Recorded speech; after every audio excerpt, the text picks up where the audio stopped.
The time to thank the Wilmington Library for having this amazing event and for having me perform for all of you. And this song is called Blue Skies, and I'm singing this song to pay homage to Josephine Baker and to Lynn Whitfield, who played her so beautifully. So I hope you guys enjoy it.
I tell you, every time I hear Maya sings, I mean, such a pristine voice, pristine. You know, I heard Maya sing, what was it, about 7 years ago at the Queen, and this is before I started the position here. And ever since I got this position here at the library, how many times have you been here, Maya? Like about 20? About 20. I mean, anytime I get the chance to have her bless an audience, we jump at that chance. So let's give her another round of applause. Thank you so much, Maya. Thank you so much. And we have another constant library partner who also, you know, does magnificent work. They have done the choreography for our now famous Dancing with the Delaware Stars event. I give to you, doing a dance tribute to Josephine Baker, the Christina Cultural Arts Center.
Amazing, amazing. Thank you so much. Thank you so much. And we're about to get our show started, but I will be remiss not to introduce our fearless leader. Now, when Jamar started in 2018, there are people who forgot that the Wilmington Library was here, and I'm sure you guys could attest to that.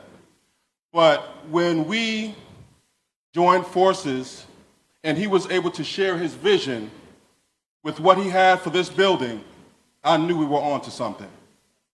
And just to see it manifest the way it has these last 3 years have simply amazing and unbelievable. So let's give a huge round of applause for our leader, Jamar Rahman. And with our constant success, we have celebrated the first year receiving the highest award, the National IMLS Medal, last year. So we are the reigning winners. So congratulations. Wonderful leader to work with. And now, let's get a raise. That's all a part of the plan, right? No, but it's from the heart, absolutely from the heart. But our special guest tonight needs no introduction. An icon. Some know her as the iconic Josephine Baker from HBO's Josephine Baker Story. Some know her as Brandy from Thin Line Between Love and Hate. Some of us men don't want to know anybody like Brandy, right? And most recently, we know her for the gracious, royal Lady May from the critically acclaimed own show Greenleaf. Allow me to introduce to you Emmy Award-winning for her role as Josephine Baker, 7-time NAACP Image Award-winning, iconic, legendary actress. Ladies and gentlemen, please welcome Miss Lynn Whitfield.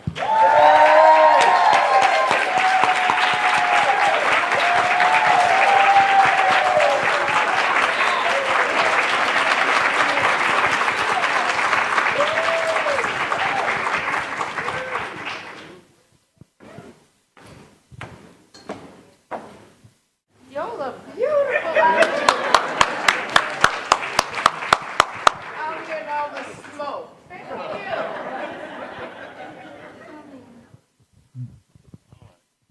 Well, welcome to Wilmington.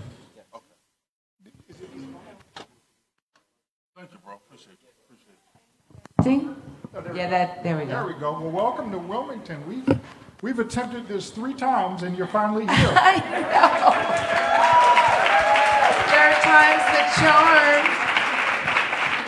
You're supposed to be our featured guest for Black History Month in 2020, and the world shut down, so you joined us virtually.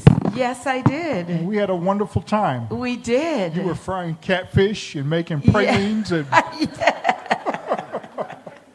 I think my mother was visiting at the time, and I was keeping my Louisiana mama happy with all her favorite dishes and things. so Yes. you had a big birthday this year. Ladies and gentlemen, this is 70.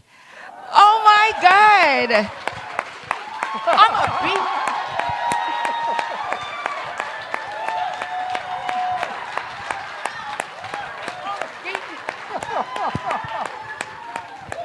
Does he?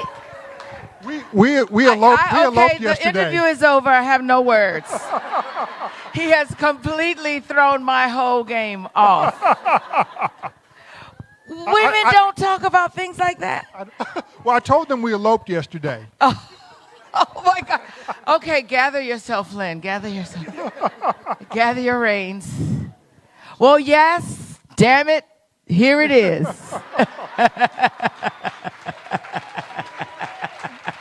So did you do anything special? How did you celebrate? Well, I kind of started the season, like the birthday season. I'm glad you reminded me because I haven't kept it going. But I started with a celebration in New Orleans, and had yes, because I'm from Louisiana, and we sort of enjoyed the music and enjoyed the culture and just had fun. My friend Tashina Arnold came down, and we just had such a good time. And then I went on, the second part of it was in Chicago with my daughter. Buddy Guy does a residency at his place in Chicago every January.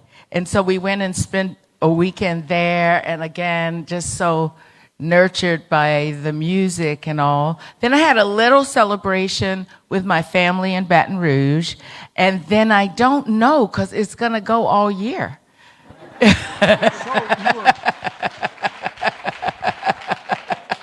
You were on the cover of Forbes Travel Guide, and you rave about South Africa. Why is South Africa such a majestic place for you? Oh, listen. It's the energy that comes out of the earth, first of all, that really just shifted something in me.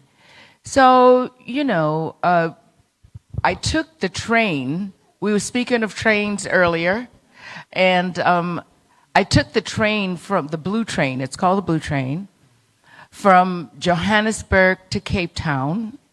And it's like the, Oriental, it's very fancy and a sleeping car, but I was able to sit in that window and just look at the high grasses and look at the mountains, and I started feeling something. Then I got to Cape Town, and they arranged a tour for me by myself all the way out to the end of the Cape, to the farthest southern point of the continent. And I looked at it, and it was the most gentle, most majestic, spiritual place for me. And in the midst of all of this wonder, I looked out there at the ocean, and I imagined those ships coming in from Amsterdam or wherever the hell they came from, or all those places. And I said, no wonder they wanted to steal this place. No wonder they wanted to take, it's so gorgeous. It is a gem. And in it, I felt all of my feminine power. I felt my power, that just the majesty of being a Black human being. And I felt the romance of it all. So it was just magnificent. Wow. Well, you mentioned Baton Rouge, and I was just there a few months ago, and I went there because I was I was just ashamed that I did not know that Baton Rouge had the first bus boycott, and that Dr. King used the Baton Rouge bus boycott as a template for the Montgomery bus boycott. Exactly. So I went to Baton Rouge, and I came across a home. You have a picture of that was on the historic registry that I think you might have some context about. Aww. Would you tell us about this house? I know it's a long story, but could you tell us about this house? Well, you do your homework, sir. My grandfather, Leo S. Butler, left Baton Rouge when he was 16 to go to Howard University, to go to school, to first just get his college degree, but he knew he wanted to be a doctor. From the time he left as a freshman until he returned after his residency, he never came back to Louisiana. He worked his way through college as a Pullman porter on the trains. When he came back to Baton Rouge, he knew the woman he wanted to marry already. He started his practice, and he built that house. And to the left of the house and in the back, the front room on the left would be the living room. We call it the green room. It's where we used to watch Ed Sullivan. And then that's the living room. And behind that was my grandfather's practice. So I spent the first 5 years of my life there with my grandmother. So it was Leo S. Butler and Estelle Butler and my mom and dad. Now, in the windows there to the left, where I said would be where we watched Ed Sullivan, it was also where my grandmother would sneak me up after everyone went to sleep so I could watch the $1 Million Movie with her.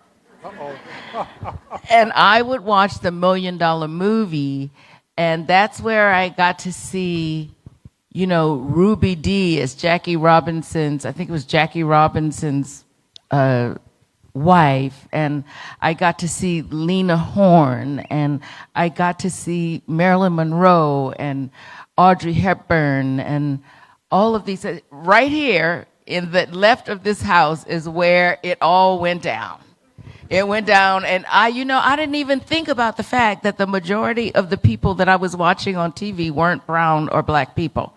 I just loved the art form. At 5, that's when I decided. I decided right in that house. Wow. Wow. So tell us about the day in life of 15-year-old Lynn Whitfield Lynn Smith at McKinley High School. Well, actually, I went to, they always get that confused, but I went to Robert E. Lee High School. Oh. Yeah.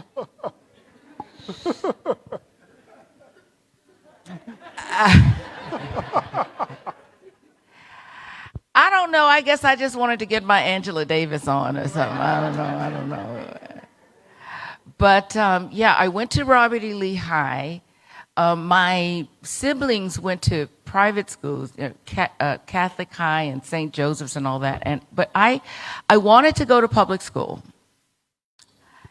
And I don't know why, I think I wanted to get my Angela Davis, I don't know. But I experienced a lot there at Robert E. Lee High School. Of course, the racism, but I also learned how to stand up for myself. I also learned how to carve out a place for myself. When, and then it was so naive. People would laugh now at the things at Robert E. Lee. They was like, how now, brown cow? And I learned how to say crackers will crumble,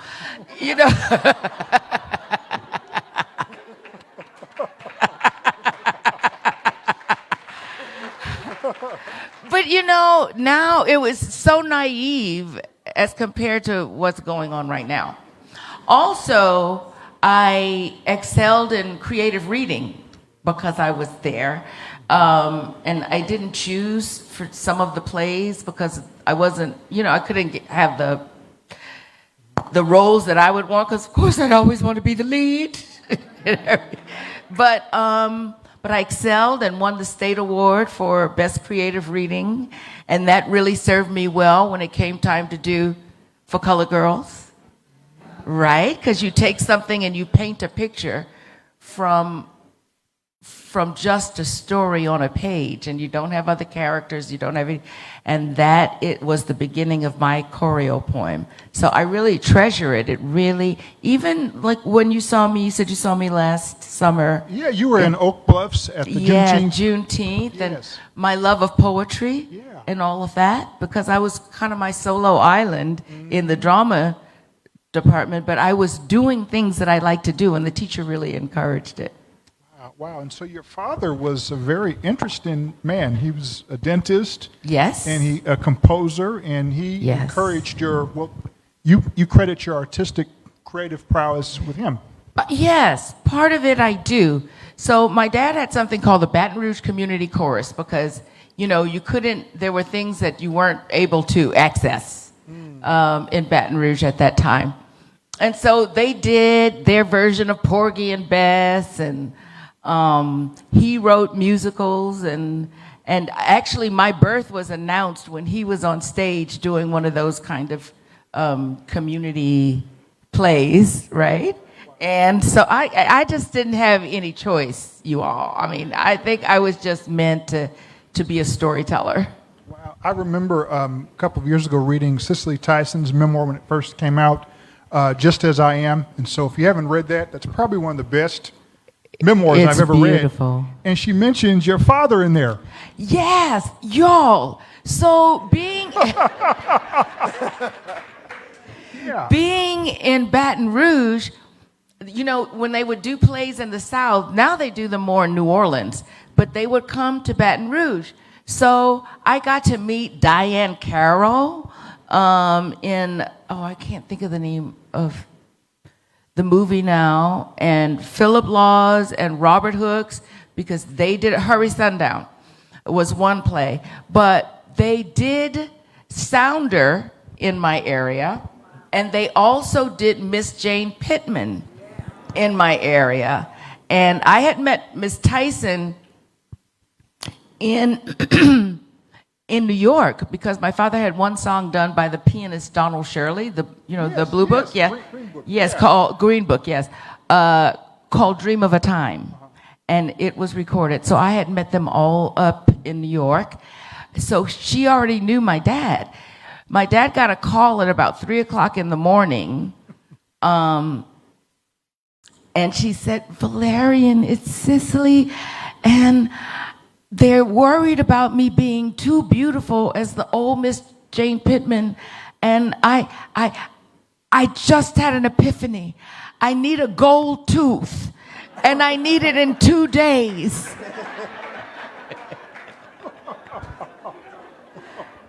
And so my dad made the gold crown that was on her tooth in Miss Jane Pittman. Yeah. I tell you, it's a small world. I think you could do a term paper on everything. No term paper, but you come from a. Let me cross these 70-year-old legs. Yay!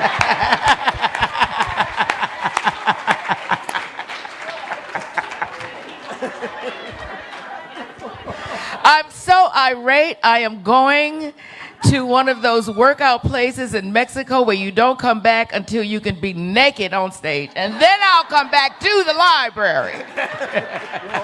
I want to keep my job, so. Oh, Please. well, I'll wear the bananas then.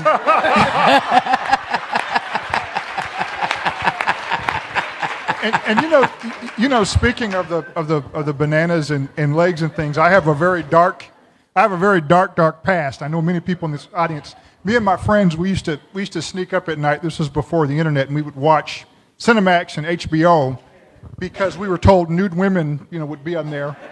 And so we were told that a nude lady was going to be on TV, and so it happened to be the Josephine Baker story. And so at first we were excited about seeing a nude woman, but then we were introduced to Josephine. We had never heard of Josephine. How did we forget about Josephine? How did we neglect Josephine? How did that happen? Child, we lucky that some of these books are on the shelves right now. So I think that,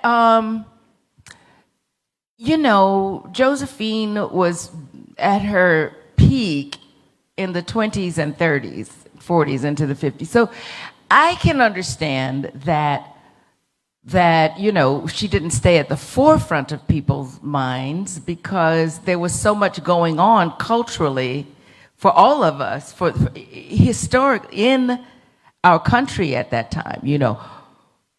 Motown was about to pop off and did what it did, and there was Sarah Vaughan and Ella Fitzgerald and Dorothy Dandridge and Lena Horne and all of those people. But I tell you who didn't forget about Josephine Baker.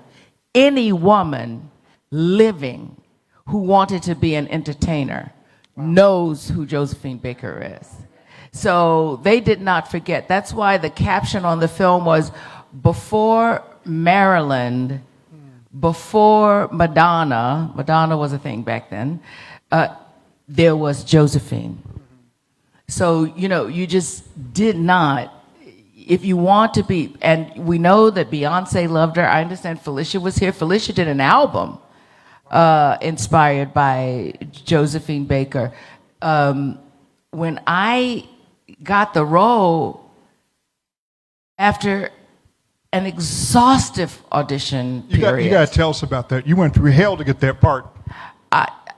It was forever. And I really did such a good job. I produced my own audition tape because I said, there is no way I'm trying to get them to know who Lynn Whitfield is, and they don't care that I'm Leo S. Butler's granddaughter.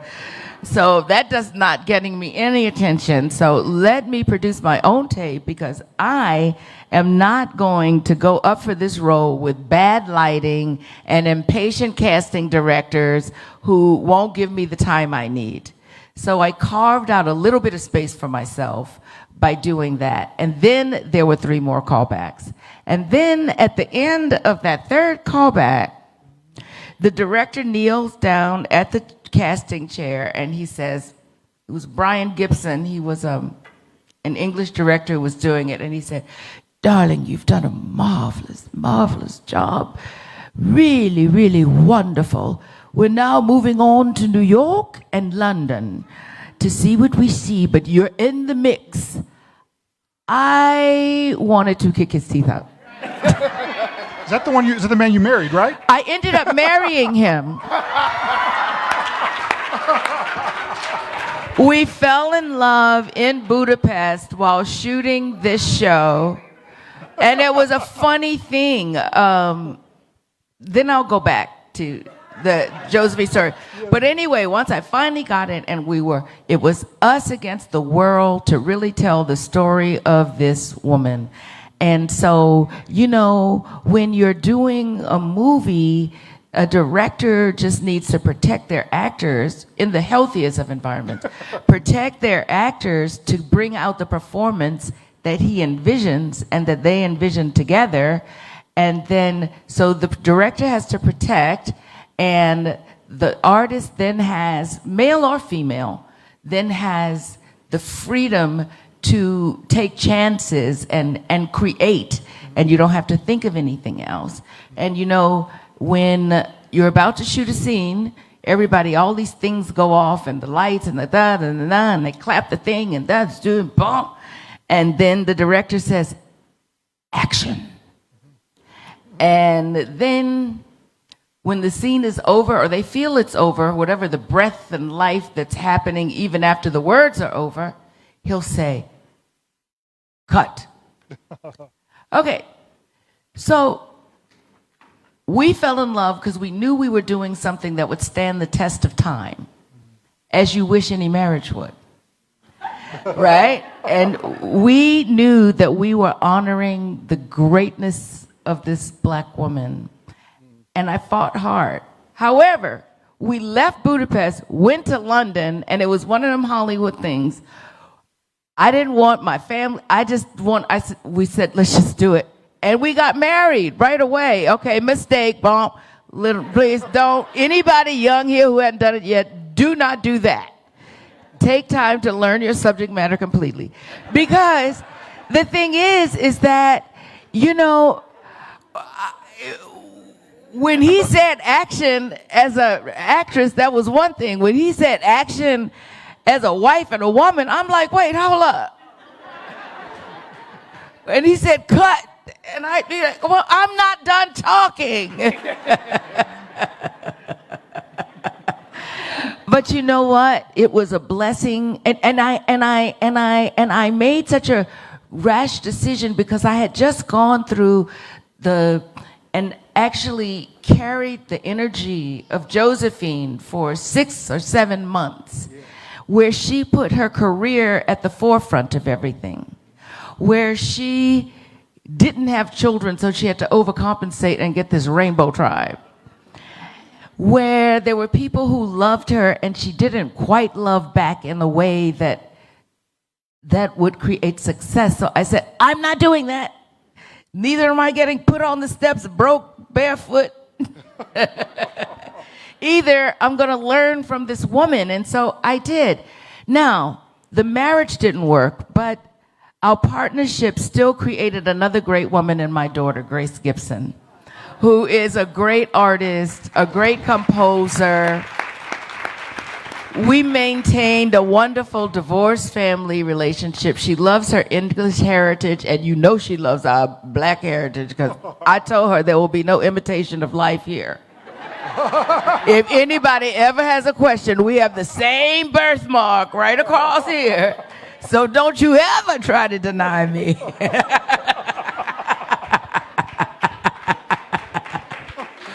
But you know, back to the audition period, right?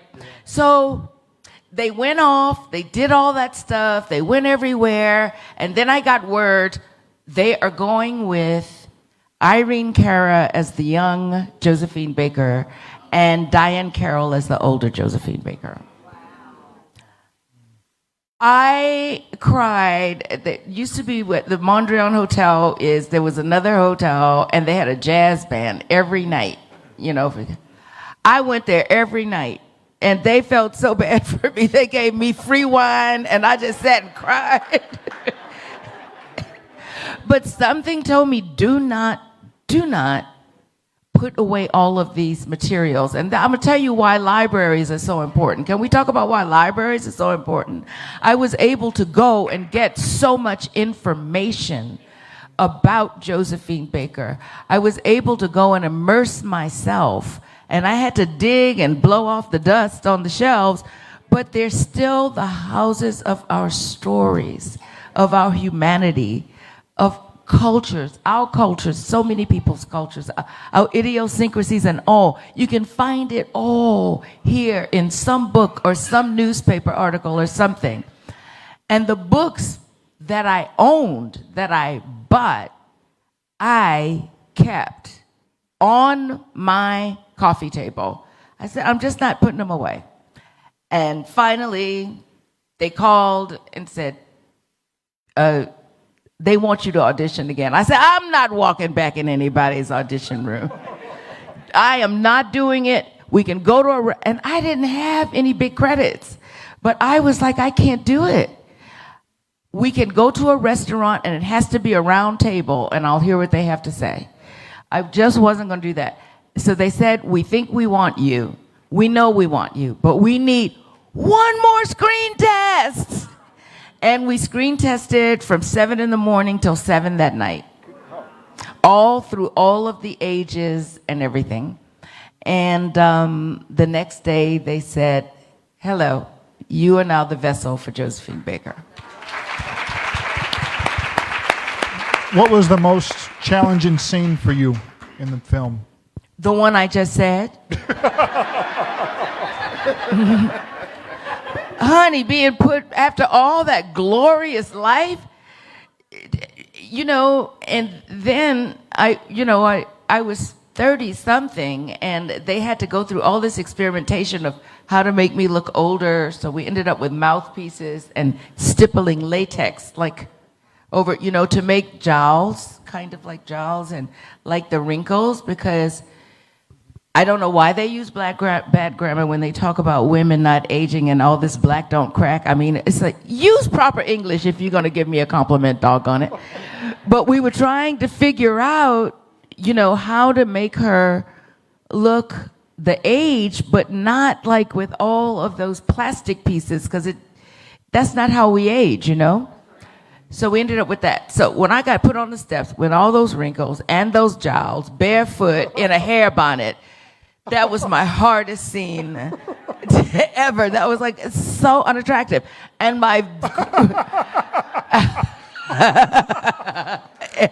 and painful. Yes. And then my favorite scene was my scene where I felt the most glorious was the topless dancing in the bananas and the dance savage. You know why?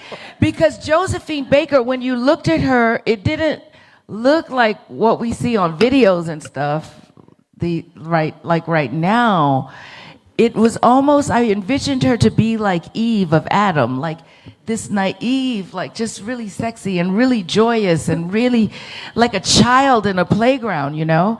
And so after the scene, you know, we did the first part. They said, this is a closed set. Nobody gives, have her robe ready, a towel ready, and everything after every take. Do you hear me? He was being the protective director.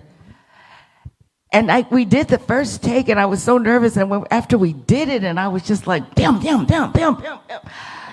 And they brought the towel. I said, I don't need that robe. Come on, let's go. I'm ready to shoot. It was glorious. It was so much fun to have that kind of freedom to honor such a woman and not be held accountable personally. Because, ladies, come on, in many of us, there is that exhibitionist, even if we do it by ourselves, in our mirror, in our bathroom, it is in there. Black women, we have that thing. Do we have that thing? Celebrate yourselves, because it's wonderful. We all couldn't go and break ground in France and be, this huge icon, but we all have some special, mystical, magical power that is not attainable other than to be born to it. And so, there you go. And I felt it all shooting those topless scenes. I want you to know. Every drop of it, I felt it. So you loved Josephine, but you initially did not like Lady May. No. And so why did you take on that challenge, and how did you make that character? It wasn't that I didn't like Lady May. I didn't like how they expressed Lady May in the script. I didn't like that they didn't make her colorful. I didn't like that they didn't make her kind of sexy and I didn't like that she had no charm. Lady May, I envisioned her from what I read in that script to have a little boring bun or a bad wig, some Queen Elizabeth shoes, and, a St. John knit suit, walking around like she was smelling dog poop all the time. That's what it looked like to me. And she didn't have a lot of scenes. And she wasn't in the church. They had her just in an office upstairs of the mansion. And so I said, I love the idea of the part, but more than loving the idea of the part, I wanted an opportunity to speak to church leadership. I wanted an opportunity to humanize church leadership, so that we're on equal footing, because they're just men. They say in the Bible, men will disappoint you, So I wanted to tell that story because of that, but in doing so, I still wanted to, pay homage to the women that I knew, who were in powerful places of representation. Because how many black queens do y'all know? I know quite a few. Okay, and how many queens do you know anywhere that are going to give up their kingdom easily? We don't play that. Oh, no. And so I wanted to say, yes, there are black queens. No, we don't give up our kingdom. And little by little, the story started to shift because of Lady May's presence and her, because it was her. I was honoring women like her. It wasn't like Lynn Whitfield that people were responding to. It was Lady May, her choices, her, never speaking above a whisper unless she had to, and, you wonder why you're bleeding when you walk away. Her love of her family, even though she didn't always make the right decisions. Her absolute adoration of her husband, even though she knew that he was flawed and so was she.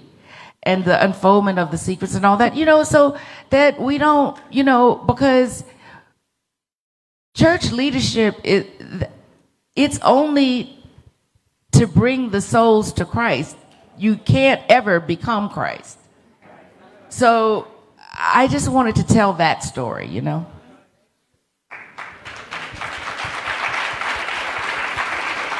you have any thoughts on the writer's strike that's taking place right now? Well, what has happened is that, remember back in the day when series, they were like 22 episodes of something, and you could only see it on the night that it came on television? I mean, if you didn't set your channel and be ready to see Roots, you just wouldn't have seen it until they reran it, right? So now what has happened is all of the new venues, all of the cable networks, all of the streaming networks, and have you noticed that seasons are shorter? There may be like 8 episodes. And have you noticed that sometimes you don't even know when the next season is going to start? Okay, writers write those stories. Writers used to know they had 22 episodes to make a living, right? And you knew when the season would start again. You know, it was like 9 months on and 3 months off, things like that. And now they don't have that, so it's really difficult to make a living.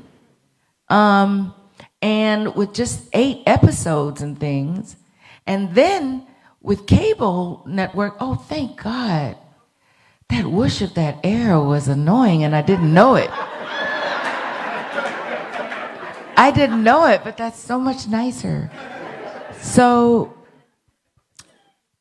even on these streaming networks and all that, actors don't get residuals like they used to on network television. So clearly the studios have to share more.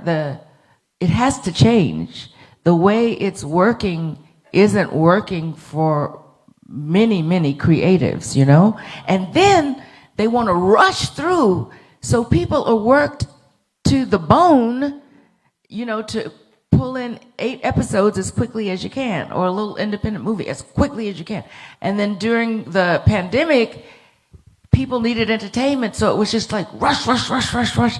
And people were like sleeping maybe 8 hours and things like that.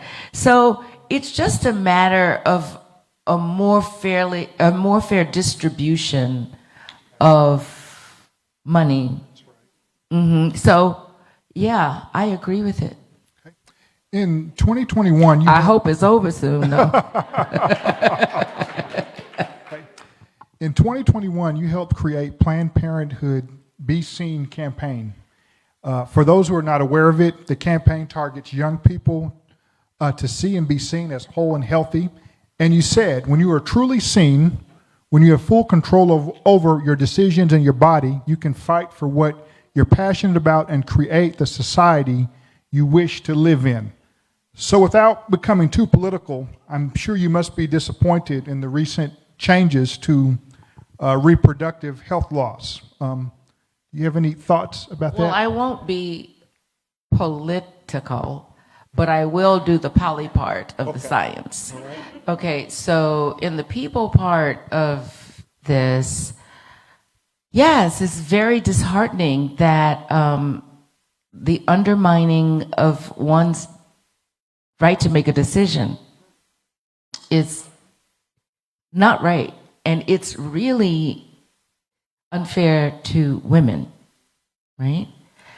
And I don't know why they look at Planned Parenthood as just a place to have an abortion, when in fact, you know, people can check the health of their breast and get, you know, birth control and understand what's going on with their bodies. Young women there was a place that they could go and understand how their body worked and what was going on with it without having to go into a big green or blue bricks and mortar institution like an emergency room, you know, where you have to sit and wait.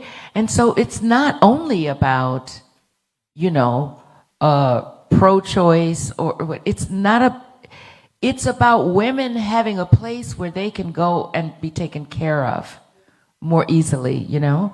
So yes, vote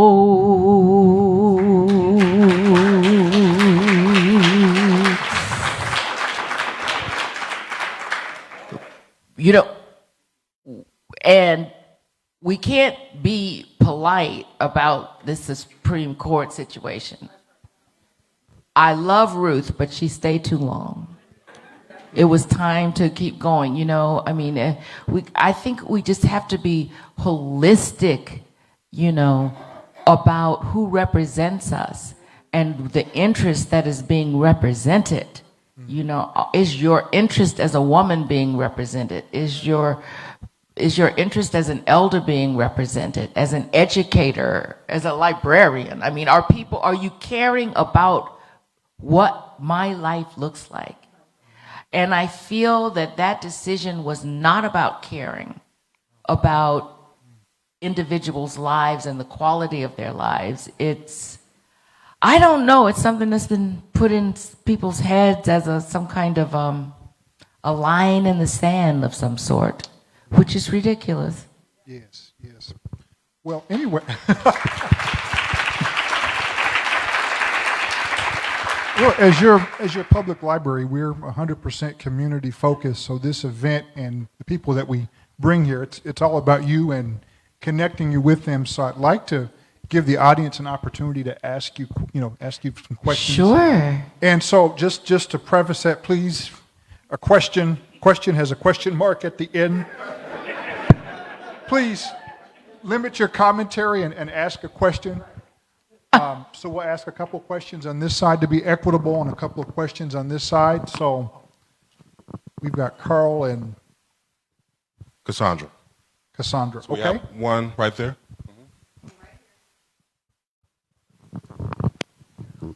Oh, right now. Thank you, Miss Winfield. How did you prepare for the role of Brandy in Thin Line?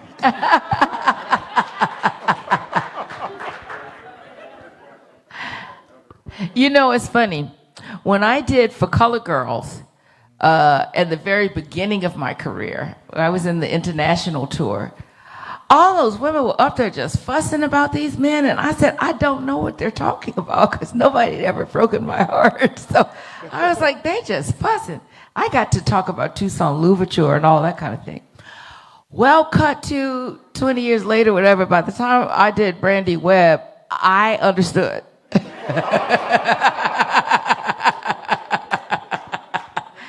And so here's the thing. People's feelings and our hearts are important. And we don't need to be somewhere where we're not wanted or appreciated or loved or treated well. It's not worth it to put yourself, you know, my grandmother would say, you lay down with dogs and you get up with fleas. So I wanted to amplify the importance of not messing with people. Like, don't play with people. And women do it too. I have had some of my guy friends just be like, I mean, like little puppy groveling dogs. I'm like, get out. She ain't worth IT. So it's not a gender thing. But I had to go into that place, seriously now. I had to go into that place where, now how many of us know that sometimes we dress the part, but we don't feel the part in our spirits? Right? So we can get all the nails, all the hair, all the clothes, the heels, the facials, and be walking around like or guys do same thing, you know. Now they spend more time in the beauty stuff than we do. You know, we can give ourselves all the trappings, which Brandy had. But if you don't take care of those pains and those hurts, it could have been from when you're little, or somebody you dated in high school that didn't ask you to the prom, or a dad that left, or a mom who didn't know how to hug. It comes from so many places. And, you know, it's funny that you asked me that, and I come to this place right now because, and all through our lives, we're just works in progress. The ladies, when we walked in for the private thing, they said, well, how are you doing? And we always have little corners and things that we can go in and sort of suss out and all of that. And I think I'm in one of those places right now, you know, since I've been outed in numbers. You know, no, what do you do when your spirit is one of a 40-year-old and people look at a number and don't really see the vitality that you have, but look at that? What do you do? What do you do when you walk in a room and people want to treat you like an elder? I'm like, I will kick your ass. I am not doing that. I am not doing that. I don't feel like that. So that's a dilemma, right? So that's something that I have to deal with right now. And we never stop having to deal with things. So nothing is wrong with you if you feel like you have something that you're dealing with after you got the job and you proved yourself and you look cute and you did it all and something doesn't feel right inside. That means we have homework and healing to do. So don't make it like something's wrong with you. So Brandy Webb in Thin Line Between, she never took care of those things. She thought that all the trappings would be okay. And she finds somebody that she thinks is safe, like a little chump, that'll just be up under her forever and just love her and be her little lap dog. And again, he opened up the wound that was really bad all over again that she never ever did any holistic healing for, and it made her crazy. And that is very human. That's not a fantasy. That happens to people all the time. You might not go kicking down doors, but some of y'all do. I have been walking down the street in New York and someone was like, Miss Whitfield, I thank you. Because I was there with you because I went in there, I took that, I put sugar in this tank and every damn thing. I'm like, oh, really? Bye.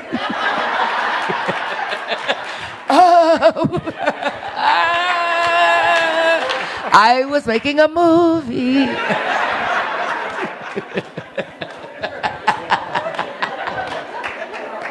So, Okay. just growing and life experience, you can know where Brandy Webb was. Many of us in this room really did understand it. Next question. How do you balance channeling life experience with recall of training? Explain it a little bit more.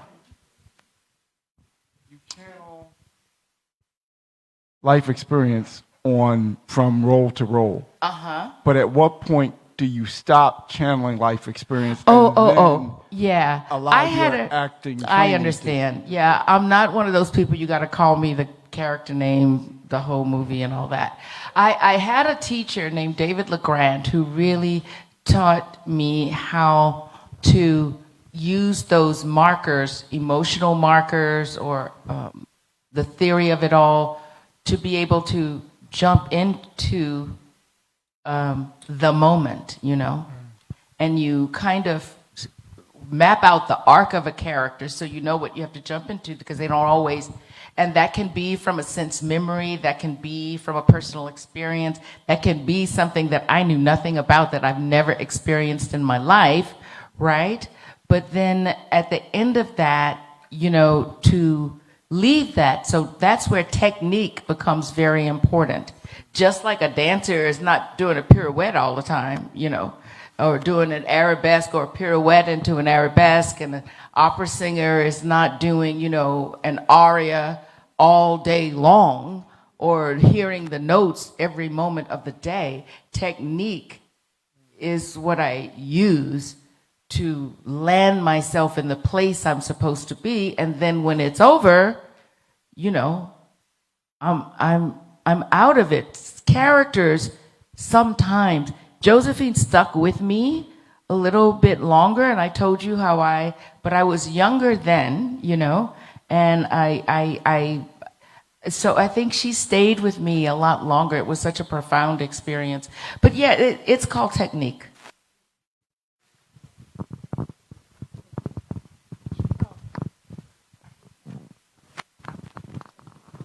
Okay, I think everyone in this audience will agree with me, but your last scene in Greenleaf was phenomenal, and you played that role, and your sermon was off the chain, and I'm glad because I taped it, so I get to look at it off and on.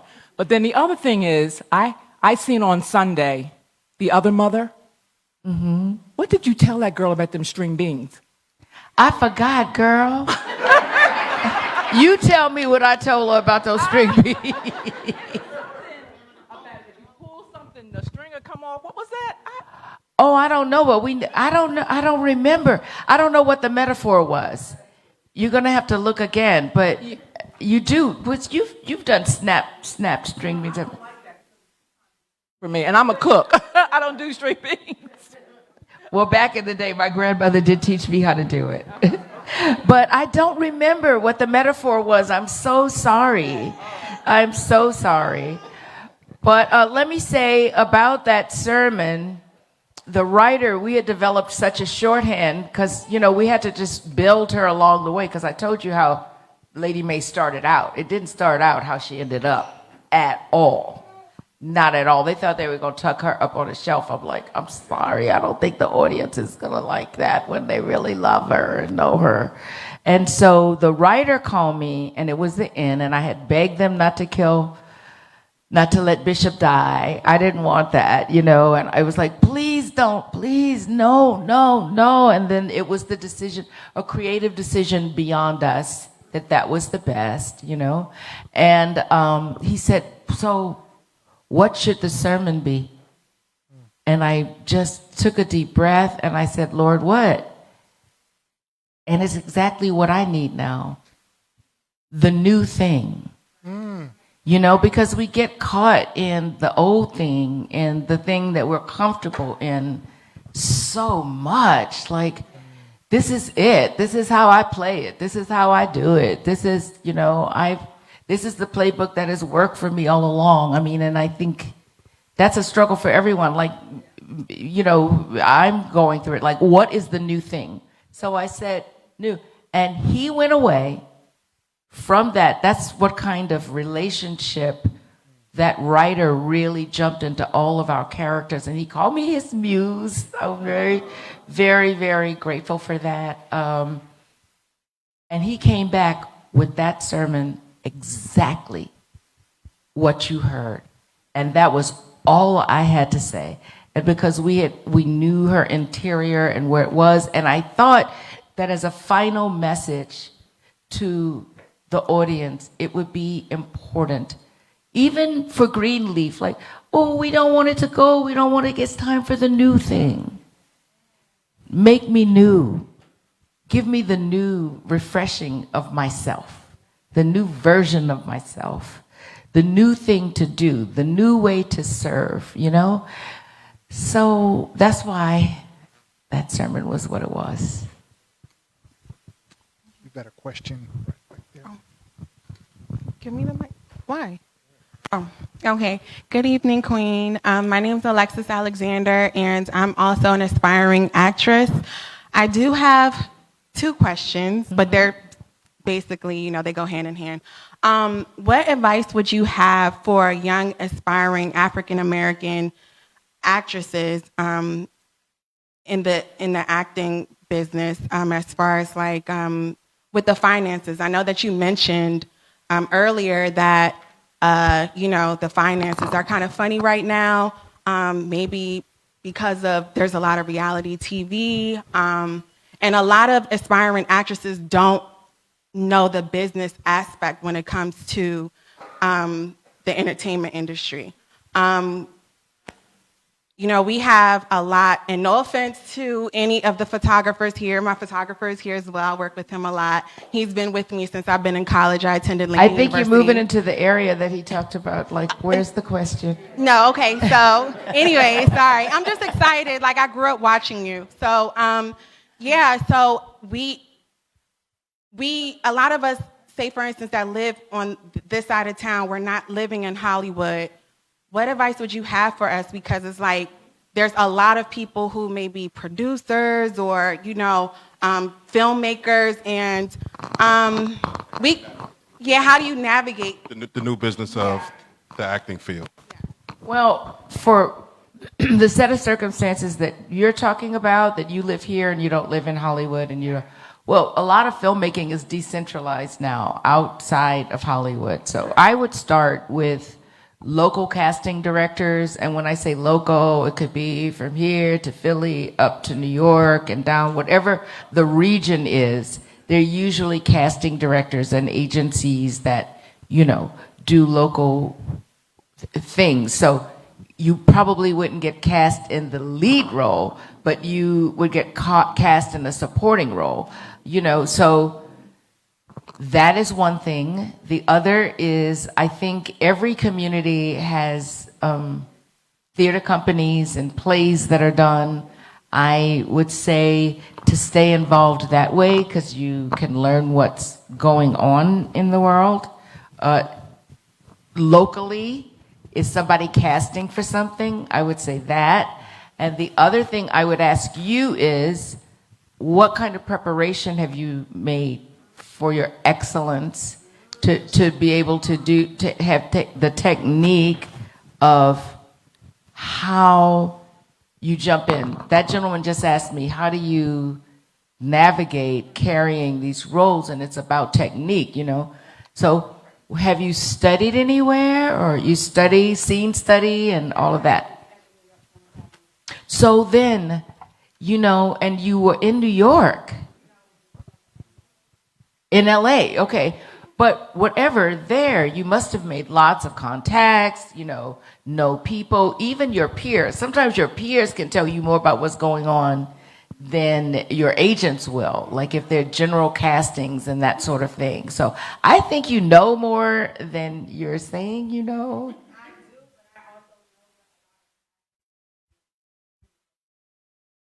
But it's true, right? So it's like, you're gonna carry a baby for 9 months, and when you have them, it's gonna hurt.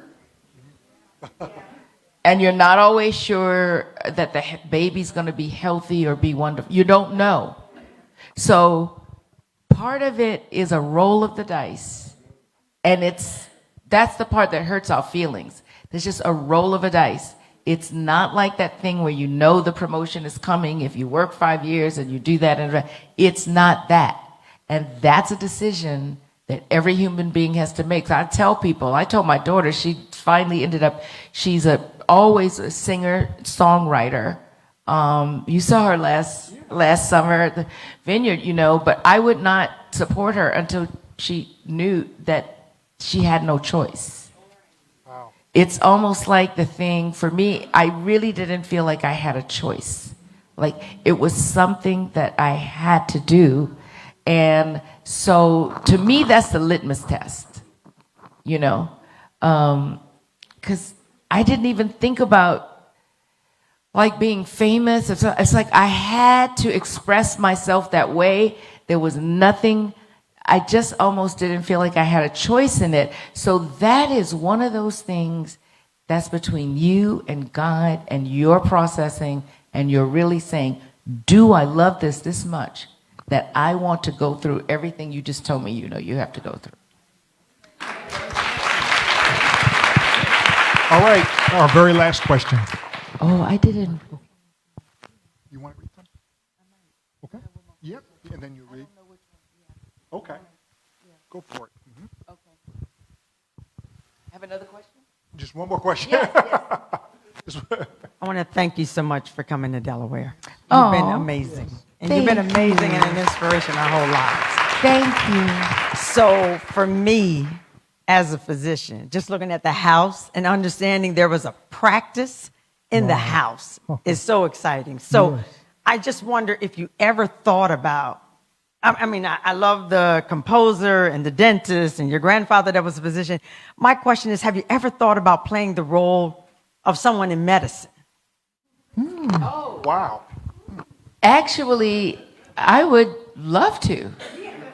Yeah, I mean, all those things, it was, I take it as a opportunity to learn a life and then become a vessel for it with the technique, like it's not, and tell those stories. Because somebody asked me recently, it was an interview for Hollywood Reporter. They were interviewing people who went to HBCUs, right? And the journalist said, have you ever seen the HBU experience actually portrayed in the way that you know it? And I haven't. I have not. I mean, Spike did a great job in School Days, and beyond, but that's not a movie. That's that's different. So, but what I know is that my grandfather left home and didn't come back until he was a resident.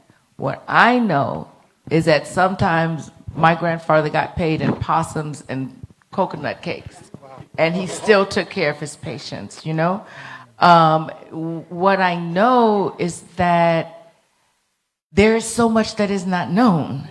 So I would welcome the opportunity to, as I did Lady May and the church, to actually historically and contemporarily, I mean, there's some really interesting stuff going on in the world, because that's one of my things. And even nurse practitioners are very important to me. They're really making a huge difference. So yes, I would consider that. Yeah.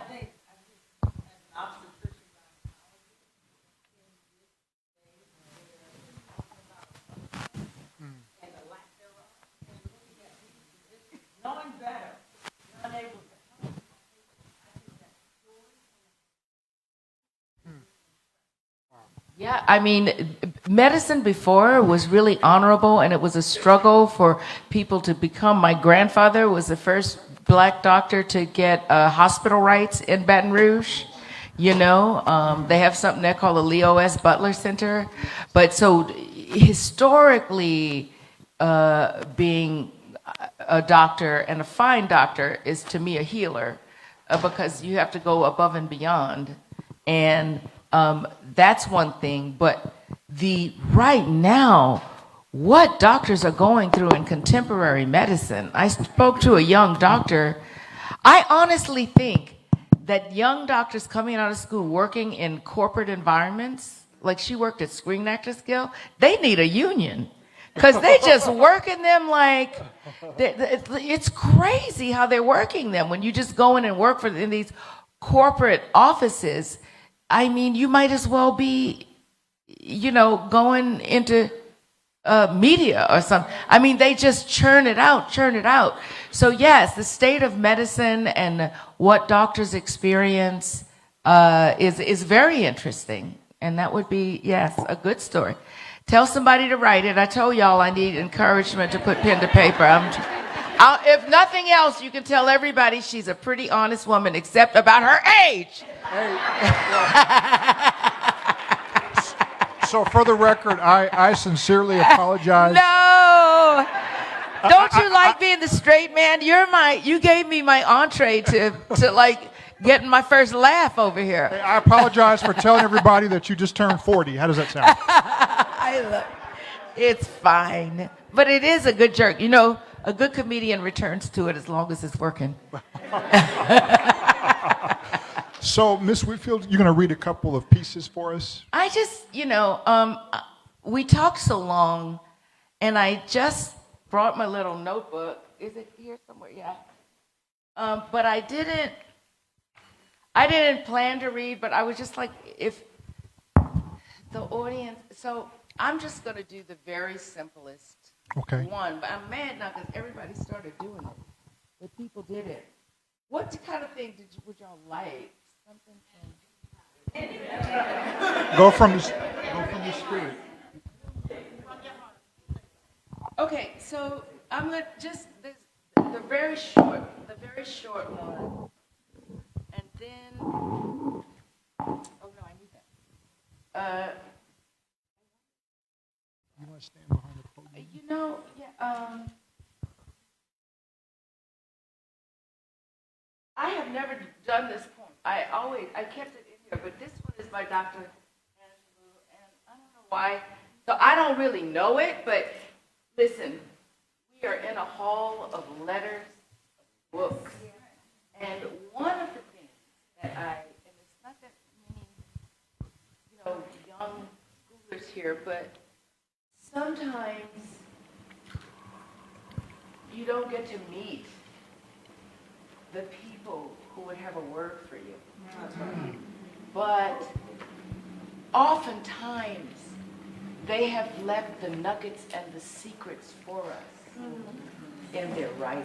And if you dig in and look like what is next, I am a Christian, so I know that God's got me. And I hear, and I know that God's got me, but have you ever read Barbara Jordan's speeches from the convention, right? That she was the person who introduced the impeachment of Nixon. If you read the words, so sometimes I'll just find something that makes me feel better just for that next day, or gives me a guidepost or something. And so, I don't know. And usually, I never come and think that people just, well, I don't like making speeches. So I always say, excuse my grammar, but ain't nobody, bringing somebody somewhere to hear an actress make a speech. Because that is not, I know y'all get to hear a lot of speeches. So are these hot? These are on.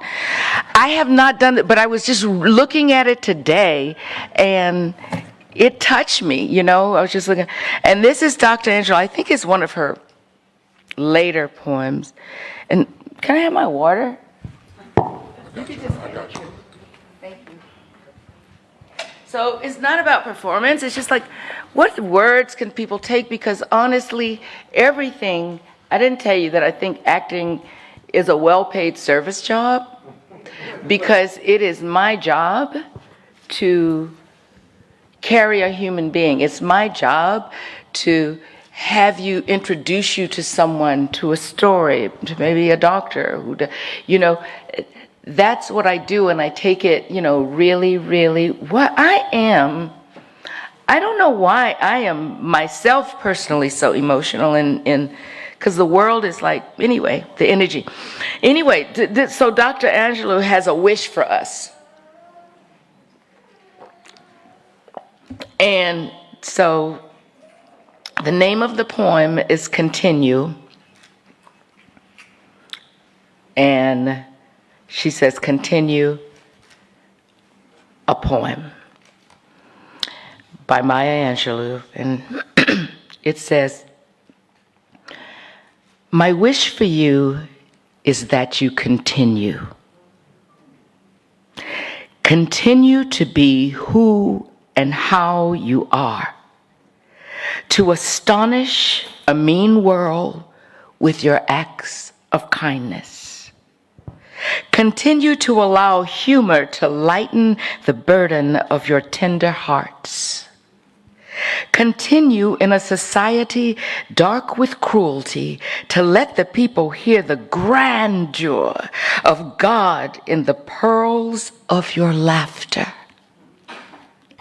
Continue to let your eloquence elevate the people to heights they had only imagined. Continue to remind the people that each is as good as the other, and that no one is beneath nor above you. Continue to remember your own young years and look with favor upon the lost and the least and the lonely. Continue to put the mantle of your protection around the bodies of the young and the defenseless.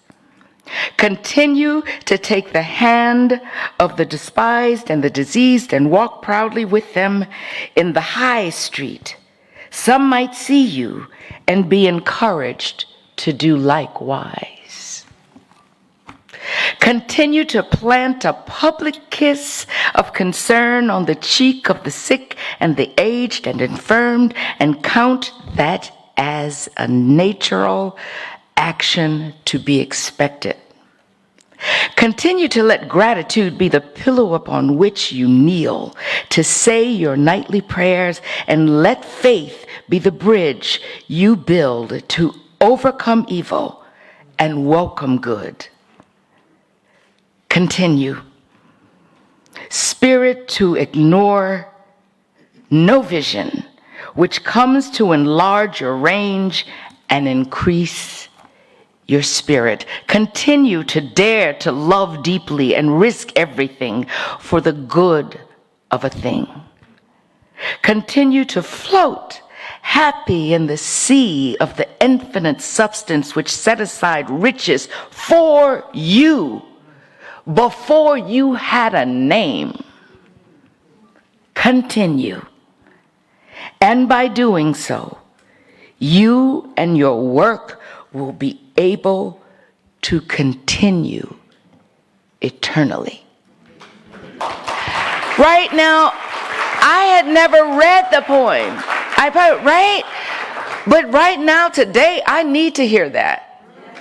I need to hear a woman whose life I regard and respect, like just, girl, she was too much. She was just too much. So, I know we don't have much time. Should I do one more or should we go? Well, I'm gonna go. I'm gonna do the one. Did I bring it?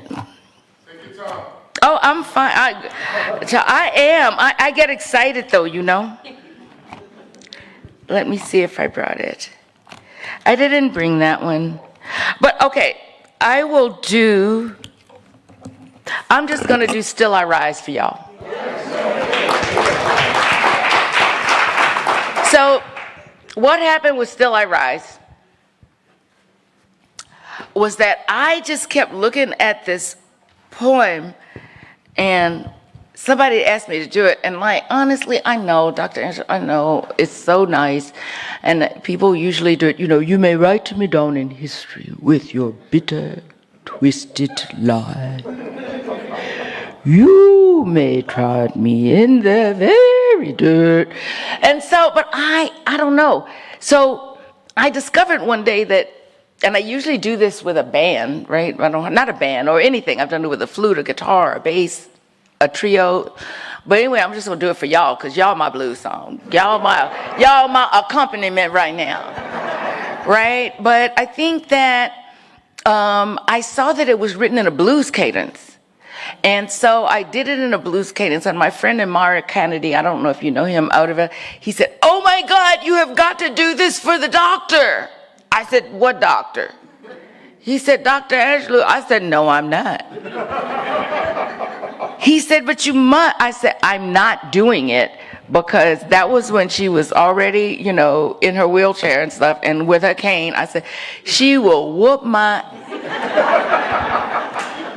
I am not doing it that way, because this is not about that. This is not the way I have been doing it, because he said, "You have to do it." Okay. Because anyway, what I figured out, it was written in a blues cadence. And what I figured out is that this was not about the distance and how proper we were.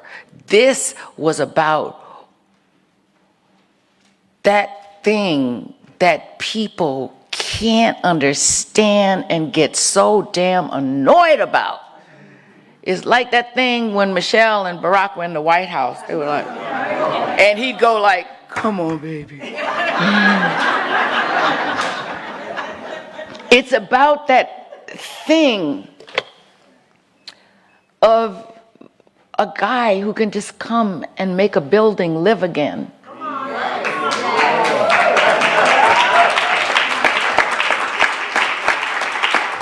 and brings something to it that it feels like it belongs to people. It's that thing. It's that magic. And so, I don't know, y'all, but I'm feeling stuff today. I mean, I don't know what is going on. But anyway, so what usually what happens, so it's just kind of like a blues thing, right? So I would go like this. You may write me down in history with your bitter, twisted lies. You may trod me in the very dirt, oh, but still like dust I rise. Does my sassiness upset you? Why are you beset with gloom? 'Cause I walk like I got oil wells pumping in my own living room, just like moons and like suns, with the sanctity of tides, just like hope springing high, still I rise. Did you want to see me broken? Bowed head and lowered eyes, shoulders falling down like teardrops, weakened by my soulful cry. Does my haughtiness offend you? Don't you take it awfully hard, 'cause I laugh like I got gold mines digging in my own backyard. You may shoot me with your words. You may cut me with your eyes. You may kill me with your hatefulness. Oh, but still like I rise. Does my sexiness upset you? Why are you? Does it come as a surprise that I dance like I got diamonds at the meeting of my thighs? You want to know why? The magic? Out of the huts of history's shame I rise. Up from a past that's rooted in pain, I rise. I am a black ocean, leaping and wide, welling and swelling, I bear with the tide, leaving behind the nights of terror and fear. I rise into a daybreak that's wondrously clear. I rise, bringing the gifts my ancestors gave. I am the dream and the hope of the slave. I rise. We rise. We will forever rise.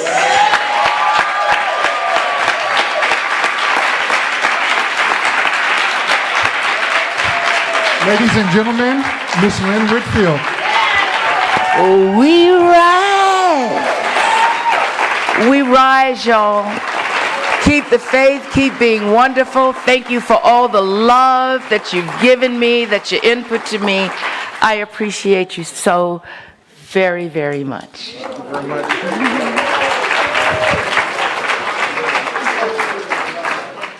So if you all could take your seats while the security escorts Ms. Whitfield out the building. Thank you all for coming tonight.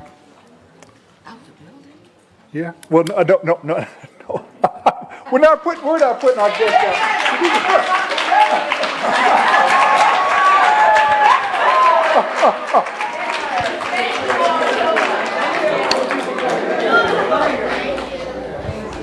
Well, this concludes our series for this season. In September, we will have a conversation with Miss Ashley Christopher. She'll be interviewing Mr. Ben Crump in September during HBCU week. So we've got a phenomenal fall lineup in store for you. We've got some big surprises, so we'll start advertising in August. So thank you all for coming. Have a good night.